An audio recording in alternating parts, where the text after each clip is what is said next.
Okay, cool. Let me give a check.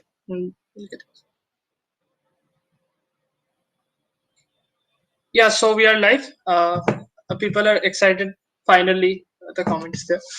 Okay, so hello everyone again. After the first keynote session with Siddhant, I hope you have got an insight on what the whole event is focused on.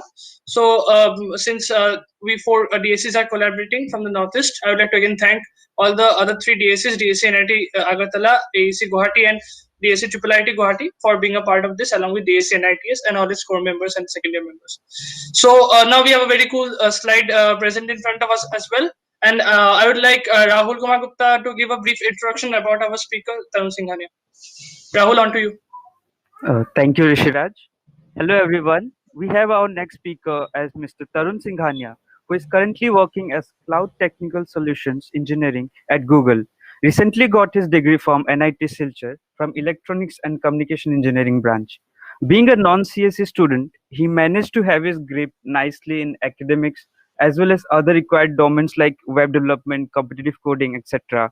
So, without wasting much of your time, I would like to hand over the uh, mic to Tarun Singhania bhaiya. Thank you. All right. Thank you, bhaiya. Yeah, we can start now.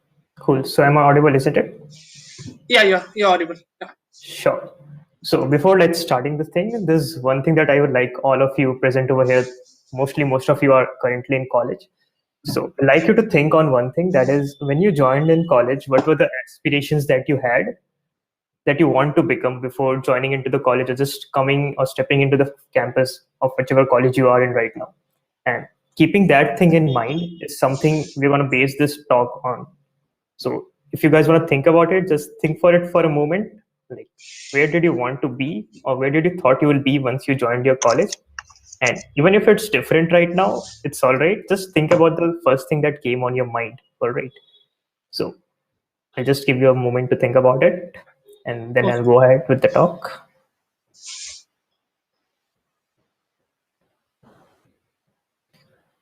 Cool. So I think everyone would have some picture of where they wanted to be once they joined the college. And this talk will actually tell you about how can this journey be excited and be going towards that path. And so without wasting more time and doing anything, this one thing I'd like to do is thank the coordinators for actually making this event.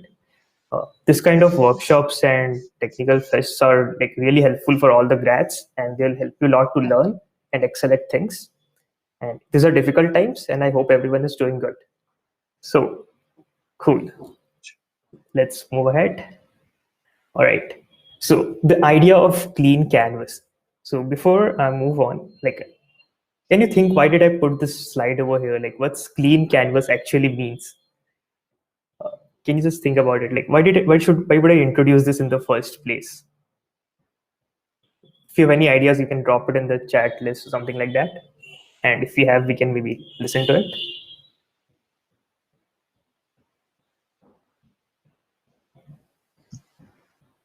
So basically, to have an open mind before we start this session, to have an open mind on the thing that we wish to do in college.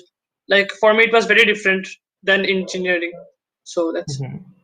Yep, that's kind of correct. So yeah. What's open canvas is basically clean canvas. Is once I joined into the college, what was the first thing that I noticed is I saw a lot of people. And once I saw a lot of people, I saw a lot of people with a lot of things that they knew, and they had a lot of talent. Some had a lot of skill set, and I was kind of afraid when I saw them, because I myself didn't know much about anything, and I just came from like preparing for my IIT JEE and transitioning into college life without knowing anything at all. So this is the first thing that I personally encountered, and I think most of the students, when they join into the college, they encounter it as well. So it is about getting scared in the first place, and it's okay to be getting scared, but it's not okay to let it be continuing for a long amount of time. So when you have this scary thing going on in front and you see the canvases, what I mean by canvas is not like it's basically a blank slate. So once you join into a college, you have nothing onto it, and your canvas is pretty blank. Now you're going to scribble everything on it, and you're going to make sure that that canvas looks pretty nice at the end of your 4 years. And so what can you do on that canvas, first of all? So that canvas is not just for your skill set. It's more about how your things are going on in college, like how your friends are, how your bonds are, how your memories are, how you're doing different things, and everything that you do will have some impact on your campus, and it will make it look more beautiful at the end. So once you know, like you're afraid of seeing other people's canvases, then you see like what a canvas really means to you. Now you're going to implement it in your canvas. And how do you do that? The basic things to do that is, first of all, you need to acknowledge yourself. It's basically a simple thing. So everyone, when they came on this planet, didn't have anything on their canvas. So nobody came by knowing anything or learning anything. Whatever anyone is in the place right now, they actually did it in their span of time that they had. And so when I realized that everyone had a blank canvas in the starting of their journey, I acknowledged myself that I also am the same stage right now, and that I need to acknowledge the fact that it's okay to not know anything in the beginning, and but I'll make sure that in the time that I have, I'll do really great. So first step was actually kind of getting scared. Then I acknowledged myself. Then I figured out what are the things that I can put on my canvas. And by putting on the canvas, the first thing that you need to do when you join into a college or like start exploring the colleges, I did was I explored a lot of societies, clubs, and events that were going around. So whatever was happening in the college, and I felt like I could do this thing, then I particularly jumped into that part. So what it gave me was an exposure to a lot of things. So be it web development, be it competitive programming, be it music, be it basketball, be it anything. So I put my leg into it and I tried doing it. And once I explored a wide range of opportunities in my first year of college, that gave me an idea of what my love is toward is and what I really want to do right now after that. So that is the most important part, is not sitting idle when you're in the campus and like doing something on your canvas, so that at the end you will like learn something and it will make you more sense. So once you are done with this 4 steps, like you will have a real good picture of how your canvas is going to look like. So what will be the next step, like once you have some idea about the canvas? So it's about, so what's the best part about being a human? It's key. You can dream about anything. What I mean by dreaming is like I can go to any other planet, I can go to any other solar system or anything like that in my dreams. And that's the most important part of this journey. It's about dreaming the right thing. Now, once you have an idea of the different things you're doing, you will need to plan out how your like canvas will look like at the end. And for that, it's very important that you dream. So maybe you can just think about it, like how, like the thing that you dreamed initially when I told you about the talk, like where did you want to be when you are in the college, and when you just entered college, and the current dream that you're having. So you can see there might be changes on this, and some of them might be same, some of them might be different. But the thing is, you need to dream about your canvas. So I guess everyone has some picture about their canvas, but I'm gonna tell you guys like how can you dream it in a better way, and what are the things that you need to like think upon before dreaming your canvas. So what did I do when I had to picture out the canvas that it would look like once I graduate from college? So I looked upon a lot of people. So I looked upon people over LinkedIn. I looked upon the autobiographies of a lot of people. And what it gave me was a chance to inspect their lives and what are the things that they did, and how can I actually become at the position that they are right in. The other thing that is very important with that is finding out what you love to do. So once you get a mixture of both of these things, you will have a right idea of how your canvas would look like at the end, and how do you want to look it at the end. So what is the final painting that you want to be on it? So even if you had have think like, I want to be at that place, then you look at someone like, he's doing that thing, maybe I can be at that place, and that would be really cool. That is one way. Along with it, you need to think is this the thing I really like to do?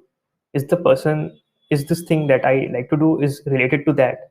And once you have a mixture of both of this, it will give you a correct idea of your canvas. So if you want to think about it, you can think about it right now. The next step will be interacting and connecting. So what happens is, once you are in a dreaming stage, you need to connect with a lot of people. and a lot of people can be from your batchmates, can be from different colleges, can be from different institutions. And once you connect with a lot of people, they'll give you a lot of exposure. So by a lot of exposure means they'll have their practical experience with themselves, and they'll guide you in a better way of what are the things that you need to do. So once you have this thing done, then you have a final complete image. Like, now I want my canvas at the end of the 4 years to look like this. So if I just recollect whatever I told, the first step was to try out different things in college once you enter. The second thing was to dream about the final thing that you want on your canvas to look like. And once you have those two things ready, your 80% of the work is done on the subconscious side, but the real work is actually going to start just right now. So what's the real work after this? Does anyone has any idea? Like once you have a dream, what is the next step that you need to do? Execute plans, I guess. Yeah, execution. So the next step will be kind of direction. But before direction, there's one thing that I missed out. Like whatever you dream, it needs to map somewhere. So for example, let me give you my scenario. I used to like a lot of computer networking stuffs and about like how does computers works in general and fundamentals of computer science along with a lot of coding. So what can I do to make sure that I do these things once I graduate from college? So I needed to map it somewhere. For example, I thought like the best place where I could be is to work for a company that is actually using the skill set that I have in some role, and it will give me a chance to work on that.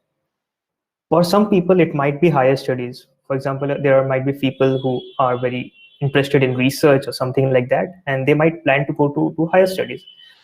For some, it might be giving or providing some services to people, and they might start a startup or do some entrepreneurship.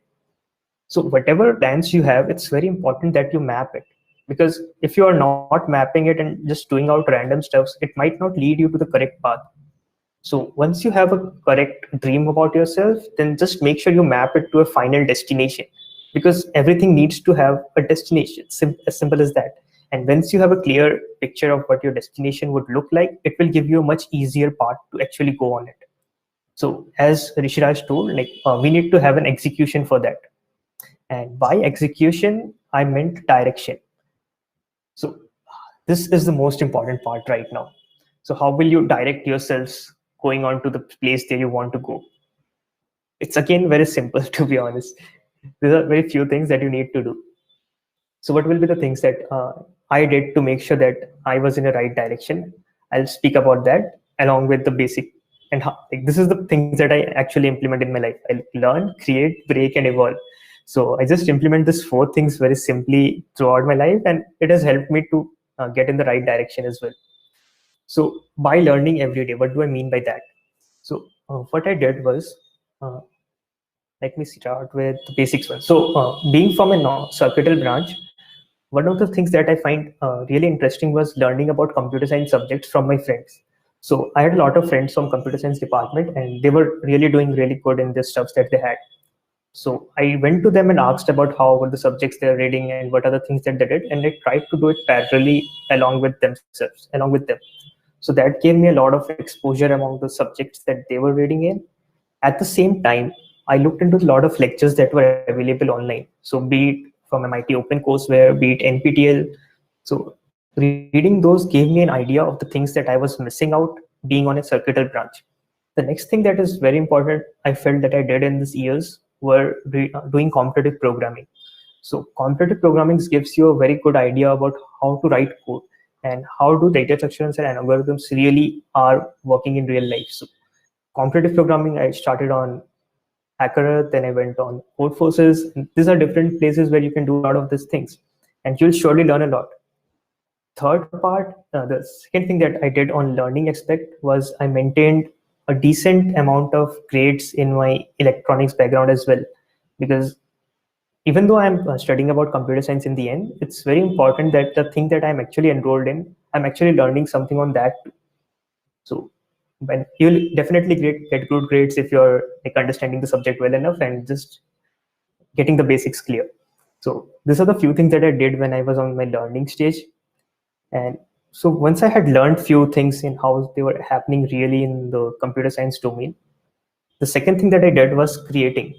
So while I tried to create things, I started to look for projects. And it really happens for all of us that we are confused, like which is the kind of project that we should choose. So some of you might think that, we can do this web development project, or we can do this Android, or maybe this machine learning kind of simple project. But what was the thing that I thought when I was doing a project? So I thought, like, is this project making a real life impact on some place, or is it really needed in the world? And is it gonna be implemented somewhere? And that is the things that I really want you to focus on. So when choosing projects, it's very important that you have a motivation for that. It should not be about, this would look nice in my resume. It should be, this is a project that I really want to work on, and this is going to make an impact on someone's life or at some place. And once you have that on your mind, it will give you a large vision about your project, and you will put your 200% into it, and you will surely learn a lot. So it's all about, like, putting in and making sure that you're doing the things that are actually making matter in someone's life. And once you do start doing these things, you will definitely fail, because I also failed a lot of times. I failed in my projects, sometimes in my college courses, but ultimately you only fail when you're trying hard enough. And it's very important that you try and reach out to the places that is far beyond your reach. Even and only by doing that you'll learn a lot. So make sure that you fail enough. By that way you can actually see that you're actually trying hard enough. Otherwise it will be like you're not trying to your optimal capacity. And the last thing that happens when you try really hard enough is you evolve. And by evolving, it means you can see the change in yourself. So after a couple of months, or like 1 year, you'll be able to see the change that you had by just following simple things in your life in the way that you learned in the 1 year or the 2 years of your college life. So just a simple cycle of learn, create, break, and evolve. And while doing these things, there are a few things that everyone needs to have in mind. So what does is smartness or hard work? So if I asked you guys a question, what is more important, smartness or hard work? What would be the answer from you? Smart work, I guess. All right. And why it will be smart work? Not to study everything in the syllabus. Mm-hmm. I guess it's echoing. Can you please check? Yeah. So basically, not to study everything in the syllabus, but to get on to the those things which matter to you, which will like help you learn something, and not even if it's for projects or something. If we do such things which are needed, and such things which will help us evolve and learn more, and only study such things rather than hardworking and completing the whole thing, because that will obviously take us time, and time is something which is the most important thing, I guess, in college life. Time management. Yep, sure. Like Rishraj, you're completely correct. Like, it's very important that you do smart work. But at the end, the one thing that I like to mention is, even if you're not the smartest in the room, it's completely okay. Like, hard work is gonna make sure that you outsmart the smartest people in the room. So that this happened for me actually. I'm not saying like smart work is not important. Smart work is definitely important, but it's okay if you're not the smartest in the room. You need to work yourselves day and night out, and then only you can just make sure that you are better than everyone else in every place. So that's how important hard work is, and smartness is definitely very needed. And the other thing apart from that you mentioned is time. So when it comes to time, it's very important that you actually see how much you're progressing in a particular period of time in college. For example, you lose track of a semester very easily, and you won't notice that you didn't learn much in the semester. So how do you overcome that thing? So you need to look for feedback. And by feedback is, you can tell about yourselves to people, your seniors, to your friends, to your college professors, and they'll give you feedback on how you're doing. And once you have that feedback, you'll basically know what are the things you're doing wrong and doing correct. Because if you just have a single point of view from yourselves, you might not be doing the right things, but when other people see you, they can figure out what are the things that you're doing wrong. And that's why feedback is very important. So like if you're from Circuital branch, you will know what feedback is. Like it comes in every question that we have, but it's like Yeah. feedback is one of the most important thing. Yeah. So once you are doing this 4 or 5 things in your life, I don't think anyone can stop you from reaching the picture that you actually painted out in the beginning of the talk. So just follow the simple steps that basically this is the idea that I actually follow in life still now, and it really helps me a lot. And when I talk of time management, there's one thing that I seriously follow, and that is setting up long-term goals and setting up short-term targets. By long-term goals, what I mean is I can have a picture of where I want to be after 6 to 7 months.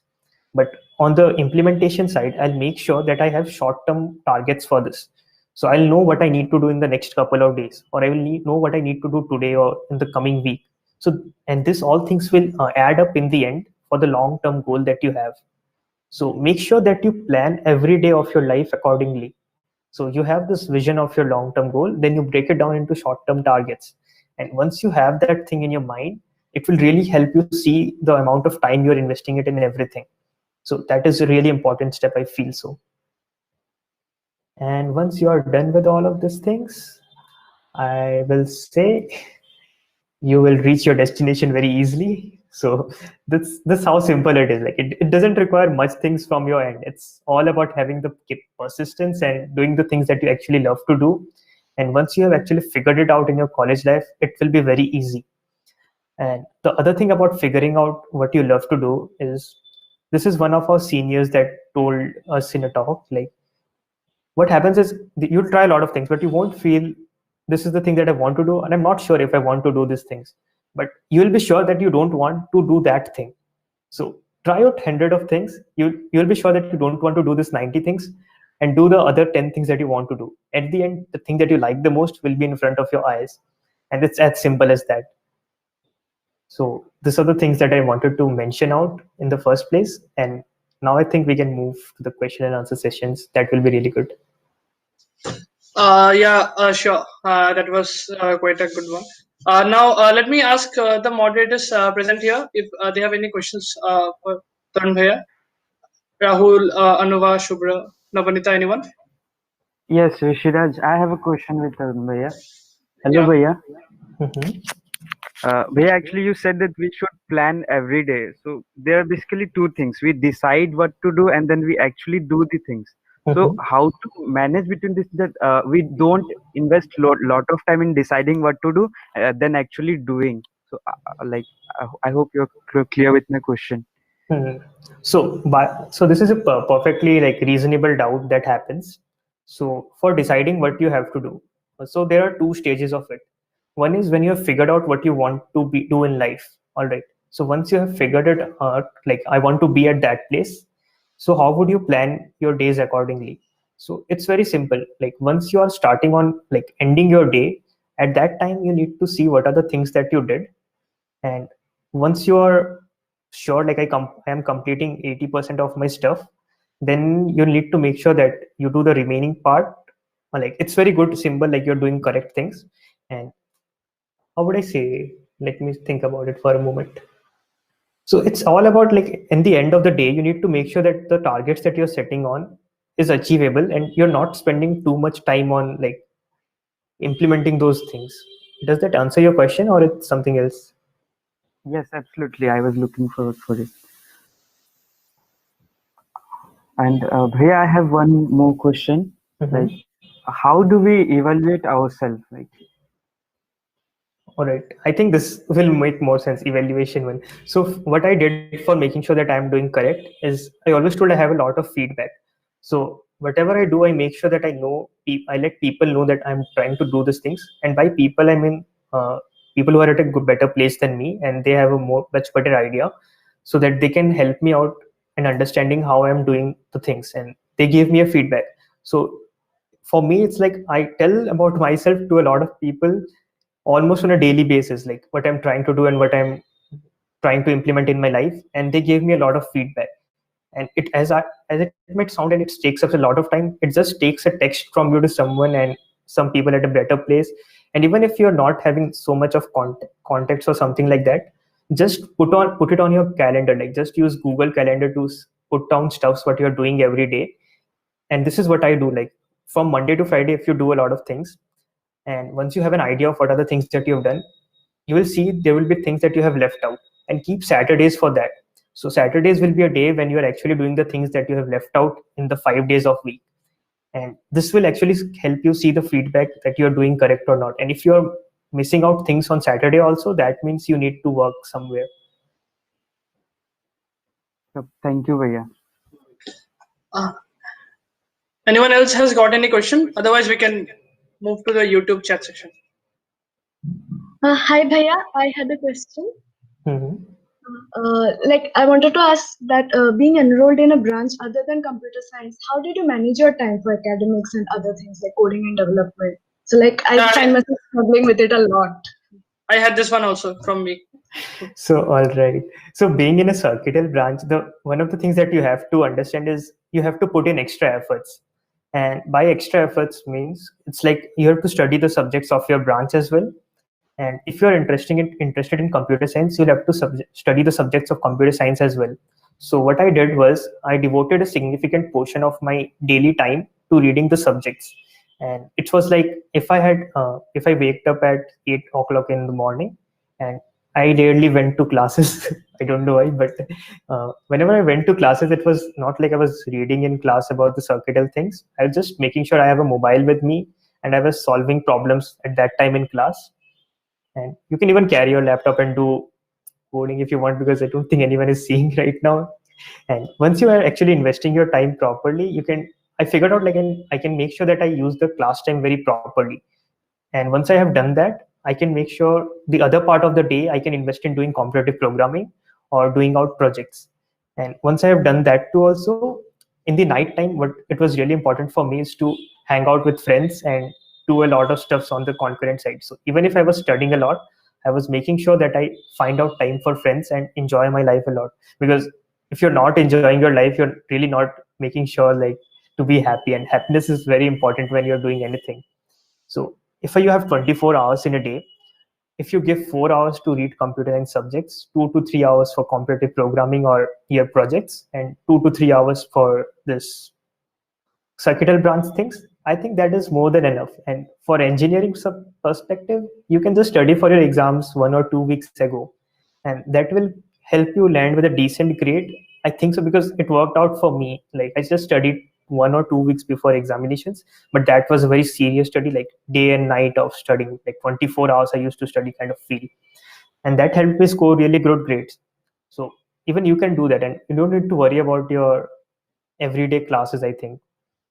But it is a choice you need to make. It's I'm not saying like you should not attend lectures, but if you want to do something apart from that, you need to make sure that you are using your time very wisely and not just putting it into anything that's coming on the way.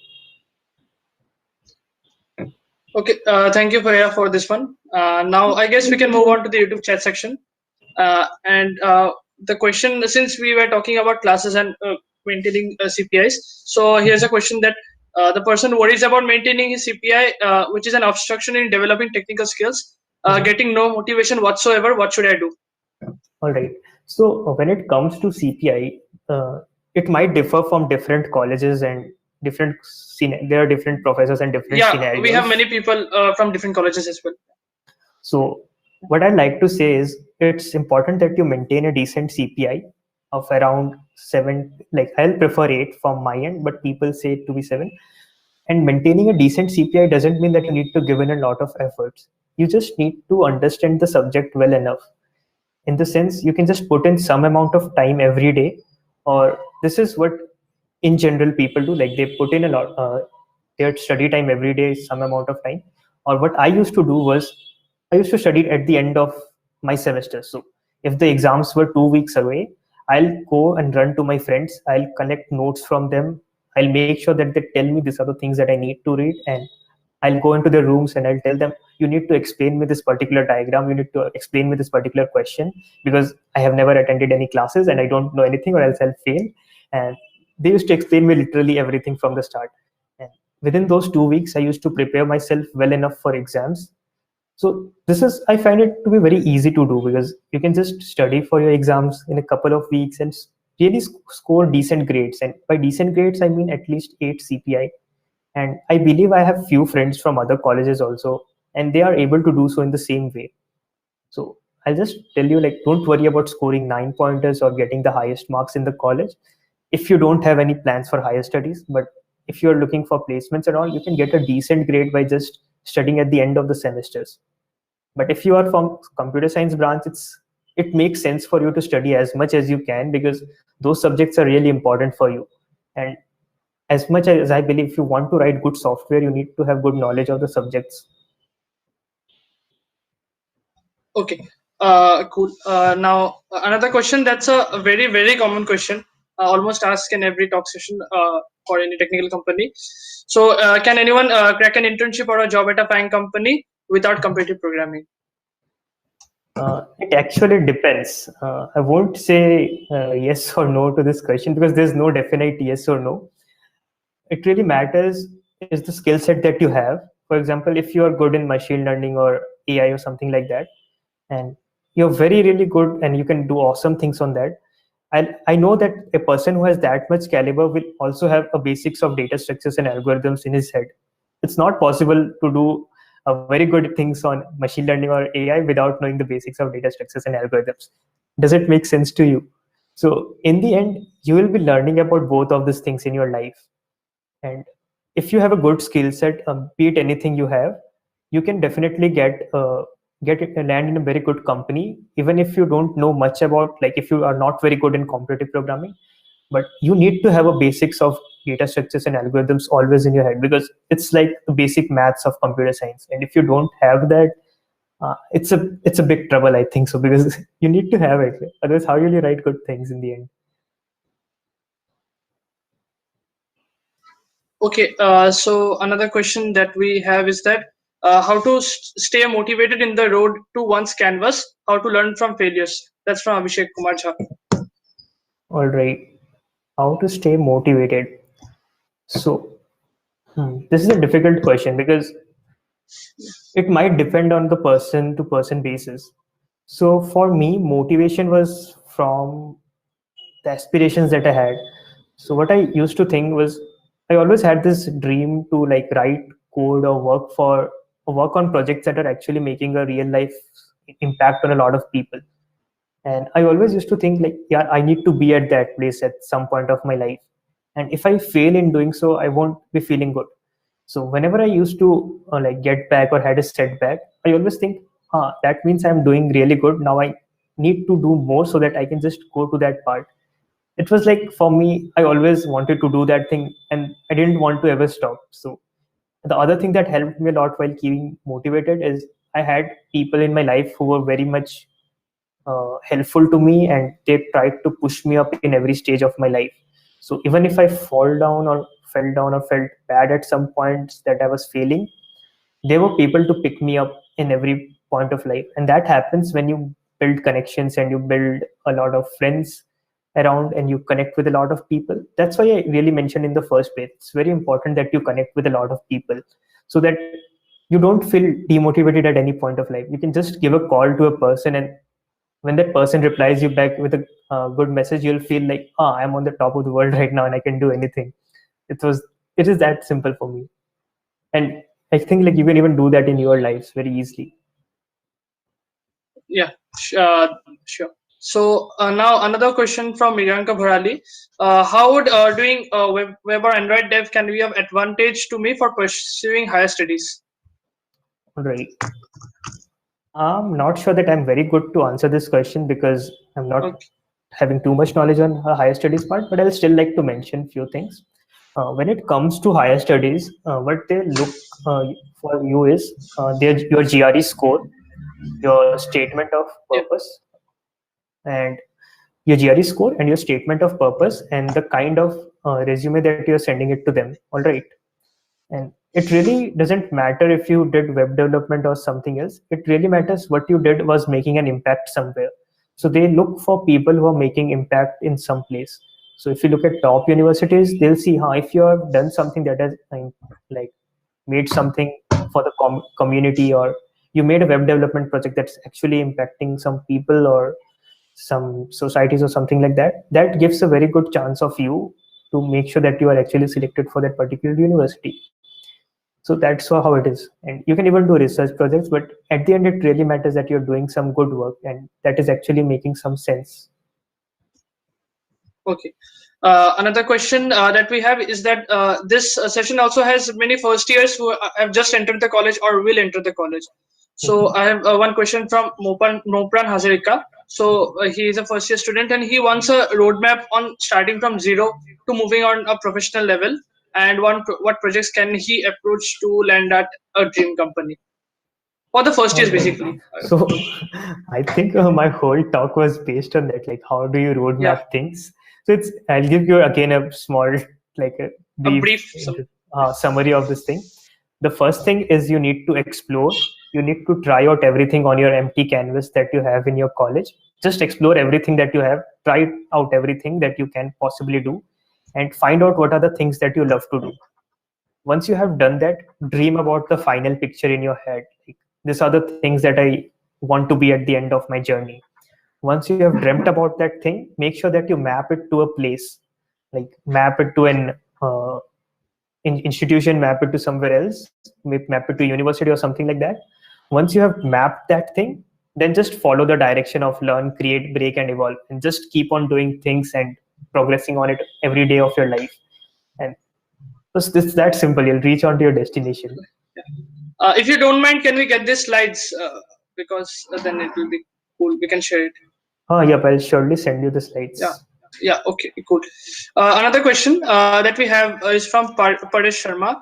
How to keep myself calm when I feel weak, seeing my friends doing very great? Oh, this is Yeah, really a that's good interesting. question. Yeah. Yeah. So when you And, see your friends doing great, like I had this two situations in my life. Like I feel it twice or maybe. So when I was recently joined college, I used to play a lot of basketball, and there were a lot of seniors who were playing really good than me.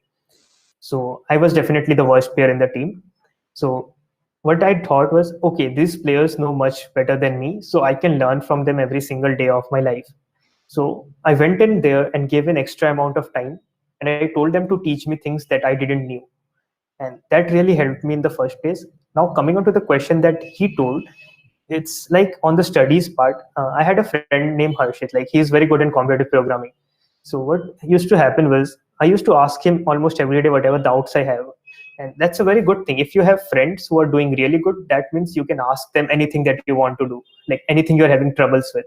And that guy used to explain me almost everything in computative programming. And that helped me a lot in like expanding my skill set, because he is a really intelligent guy. And so just make sure that the people who are doing much better than you learn from them instead of being demotivated by seeing them.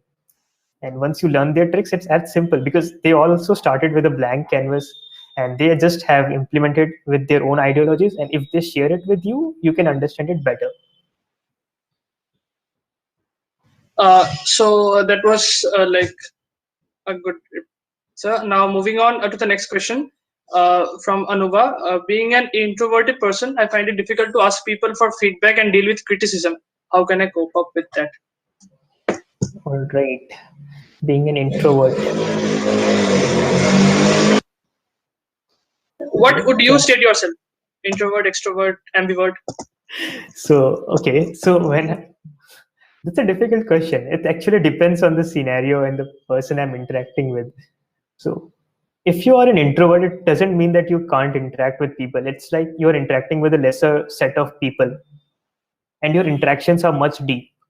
So it's actually a good trait if you are having deep conversations with a few people also, because that is also a good thing. You don't need to interact with a lot of people to make sure you have good feedback.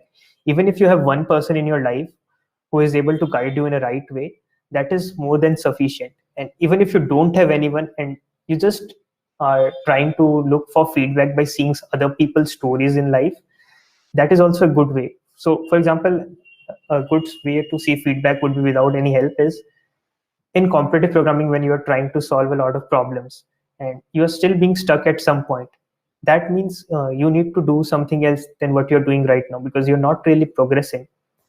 You can just keep some bookmarks in your life that this is the thing that I thought I'll do and I was trying to do but I couldn't do.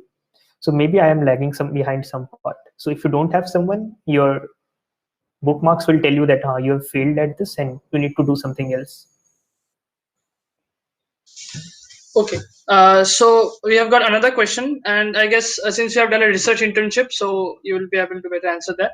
Somya Ranjan Mohapatra asks, now with COVID-19, IITs and NITs are not taking research interns. What can we do instead, and what do we actually need to know in order to get a research internship? All right. So research internships is basically you have to first find a domain that you are interested in. So for me, it was I wanted to work on computer networks and cloud related stuff. So once I had found that particular domain that I wanted to work on, the next step for me was to finding out the correct places where there are projects going on this particular domain.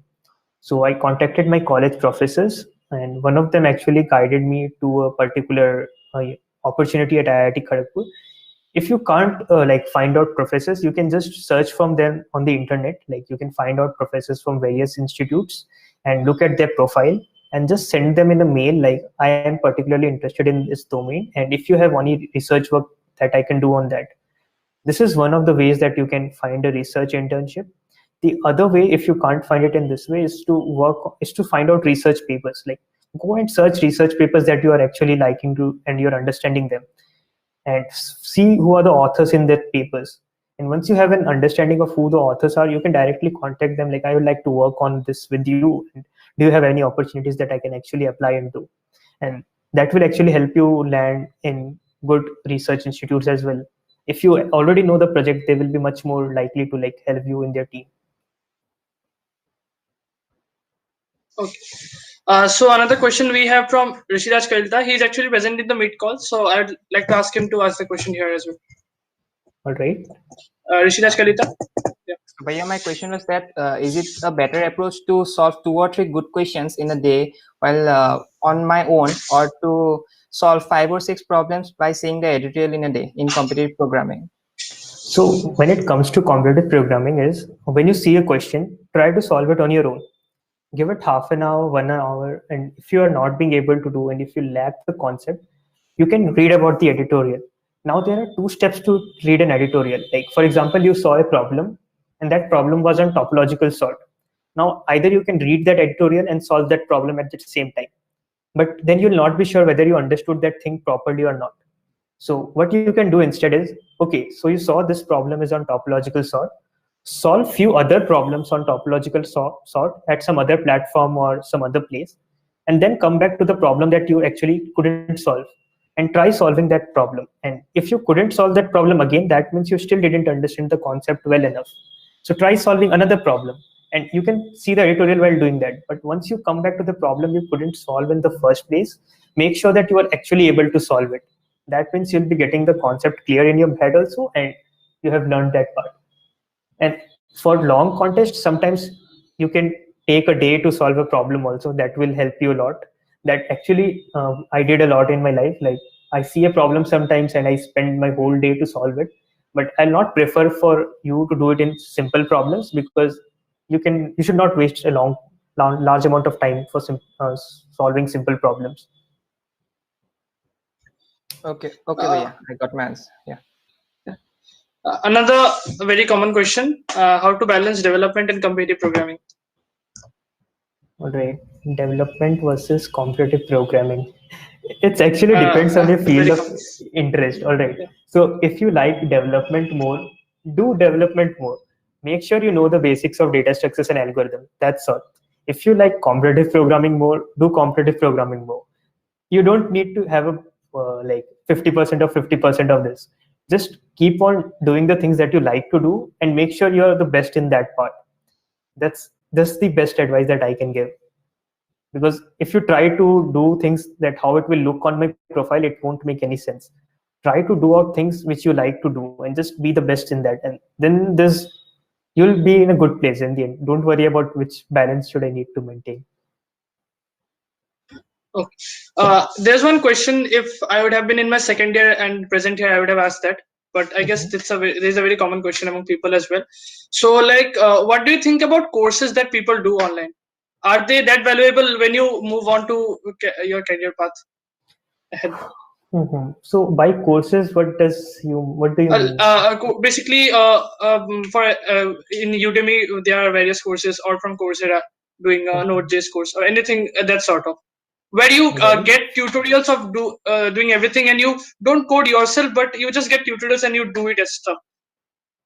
Mhm. How it is presented. Yeah. All right. So when it comes to courses based on technological stacks, for example, Node or Angular or something like that, if you don't know anything about that particular technology, you can just do that course. It's not going to do any harm, but it's not going to have anything special on your resume or going to do some good thing to you. But if you don't know that particular technology, just go and do that course. Once you have done that particular course, you need to make something out of it.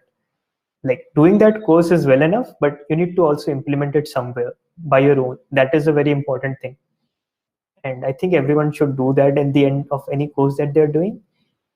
But it's not very important that you do or implement after every course. Like you can try out different courses, and the course that you are particularly interested in or the things that you liked in a course, you can then implement that.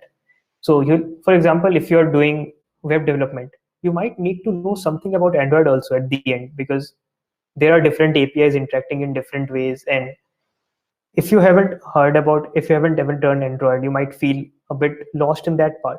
So doing multiple courses is good until unless it's giving you a new idea or making you explore new things. But at the end, if you are looking to make a project that is going to make sense, you have to make a project out of the course that you did. Okay. Due to lack of time, we'll take some more 3-4 questions and then we'll end the session. So Sure. some questions that we have is that how is your experience at Google by Soumya? All right. So with Google, it's like one of the best places that I've. So when it comes to Google, it was one of the places where I always wanted to be. I never thought of it specifically in my mind because I always wanted to focus on what are the things I'm doing rather than the place in the first place. But when I came to Google, this was a really awesome experience for me because I saw a lot of talented people with a lot of skill set that were far beyond what I used to see in my college life. The best part about Google is like people are really cooperative. They help each others a lot, and they are very much focused on the things they are doing. And everyone is really uh, very talented in the things they are doing, and they help out each other in a really good way. And they are doing things that really matter at the end. And that is the thing that actually makes me feel like I'm doing good things because it is really making impact on somewhere. So that experience is a really awesome experience. I'll say in just one word. Uh, okay. So another question that we have from Gaurav is that while CP is beneficial in the long run, competitive programming, for some people it seems to yield returns extremely late. How can we make sure that we are improving? Well, it actually depends on people to people. Some will learn at a Yeah. very fast rate, some will learn at a slow rate, but it will yield results for you in the end. There's no shortcut to it. Like Yeah. everyone will take the time that they're supposed to take. You just can't have a shortcut button, like you press it and you'll reach into that particular location. Just keep Yeah. on doing, you'll reach out. Okay. Another question that is from Shubhra is that if someone is interested in cloud computing, how can that person start learning cloud computing and get a job in that domain as well? So when it comes to cloud, first of all, you'll need to know the basics of computer networking and operating systems. So these are the two things that actually govern cloud and how they are working in the first place. Now, once you have an idea about both these subjects, then you can look at various cloud services that are going on, like Google Cloud Platform or AWS or anything like that, and how they are implemented and how they are designed. And there's a lot of thing in cloud. Like you can have clouds networks, you can have cloud machine Kubernetes running on them, you can have VPNs, you can have different things that are there on cloud, and everything has their own technological stack, and you can find the ones that are particularly interesting you in. And once you find that particular stack in cloud itself, you can learn about them more by reading research papers or by seeing how they're implemented in real life. And then you can maybe work on that at some place if you have enough knowledge and inputs on that particular domain. That's how it can be. It's a very simple, not so very simple, but it's kind of an interesting path. Yeah. Hello, Okay. Bhaiya. Yeah. Rishirat, Yeah, what Shubhra, is go the on. role of TSC? TSC role. What is the role of that position? TSC, Bhaiya? All right. So, what does a technical solutions engineer mean? Is like a technical solutions engineer can be on different aspects. Like I work on cloud basically. So what happens is I have to design solutions. So Google has a lot of enterprise customers, and they need to implement different things on Google Clouds, isn't it? And they might need to know solutions of how that can be implemented. So we need to make sure that we provide the correct solutions to them. And if they run into some issues or troubles, we're going to make sure that they don't face that thing at all. So you need to have a lot of experience on how cloud things are working in the first place, and how these products are working on the internal side, and how they are being used in a real life scenario, where how the instances are being deployed on the cloud, and how different applications are running, so that you can come up with the best possible working case scenario for anyone. Uh, or all the other questions are more or less the same, like we have got the answer in the previous part as well. So just one more question from Kabisuri as well as Nihar, is that how important are the certifications offered by big and small companies? What do you think of the certificates that people get and flaunt off in LinkedIn? Because nowadays that's a very common thing that when we open up LinkedIn. So for certificates, I actually don't have any certificate in the first place because I never really did much courses that gave me certificates. The thing that actually I think is more valuable is your knowledge set. And once you have that knowledge set, it will reflect anyhow. Even if you don't have certificates, you'll have projects. Even if you don't have projects, and if you are in an interview, that person will see your knowledge in the end. And the only thing that certificates might help is clearing in your resume. That's at max I can think of. There's nothing more than that to that. It's all about the knowledge that you're having. Okay. So I guess we are done with the questions in the chat section. If the moderator is present in the meet, if someone has any question, they can go for, and then we would end the session.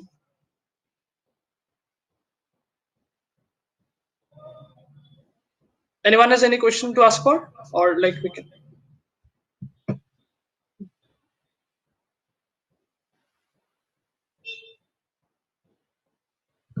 I guess we are done with the questions. All right. There's one question, like if I do more development by giving my best on it, will I be able to bag a pretty good job?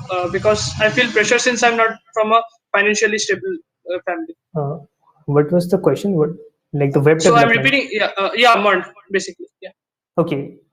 For MERN, basically web development, I'll just say one thing. If you like to do web development, do it in a very good scale. Like be an expert on it. At the same time, make sure that you have the fundamentals clear. And by fundamentals, I mean basics of data structures, algorithms, DBMS, OS. Like these things should be done parallelly. It's not like you are doing web development the whole day and night and you have no idea about DBMS, OS, and data structures at all, because that's not a good thing. You need to have your basics clear at every point of time in life. So once you have your basics clear, you can give in any amount of time to web development and you will land at a very good job. No worries about that. Okay. So I guess we are done with the questions. Everyone's like now asking for your GitHub account and Instagram account. So I'm not on Instagram. yeah, we will tell them to check out your Facebook profile at least. They can like send me requests on Facebook. Yeah, you will get a lot of friend requests today, I guess, because people are from other colleges as well. Yeah. Oh, okay. Just last question, and that's an interesting one as well. Where do you see yourself in the next 5 years? Well, that's a great question. Like Yeah. I ask myself this every single day of my life. And the best part about this is it's okay if I don't have this answer to this, because I want to show it to you where I will be in the coming 5 years rather than just telling it out in the call itself. So maybe you can just look into the profile after 5 years. Yeah, please get connected to him on Facebook, and after 5 years, you'll get your answer. Yep, exactly. That's all. Yeah. Okay. Thank you so much for attending this session. I like your presence has really meant our event to a new success, and I believe that all the moderators also had a good time, and as well as all our audience that is present. And we have gotten almost 100 lakh people till now. So I guess we can end the session now. And thank you again, Bhaiya, for coming and sharing your experiences. And it really we had really a fun session for now. All Thank right, you so like much. I'd like to thank you guys too for inviting me and like conducting this session as well as this particular Dev Fest, because I feel it's very important for colleges to have this kind of events because they give a lot of interaction to a lot of people and you get to know a lot of things. So it's a really good initiative and step. We got a message like we are getting some Tarun Bhaiya OP. That's cool. Okay. Yeah, everyone is thanking you. So thank you again for joining. All right. Thank you Cool so then. much. Bye bye. Yeah, bye.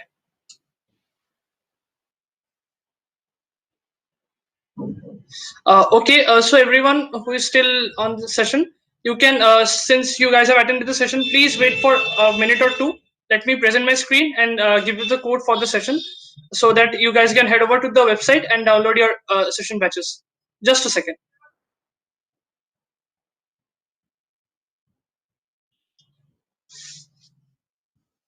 Is my screen visible? Yes, it is. Yeah. Yes, right. Okay. So head over to the website bit.ly/DSC explore, and as you have seen in the previous session as well, you can just click on earn your badge and get your code. Get the badges for the code that you need. I will just show up the code. For the opening session, the code is opening, capital OPENING. So you can just note down the code and you can head on to the website and download your code badge, download your session badges. Please share it on Facebook with your friends, on LinkedIn as well, so that we get a good response.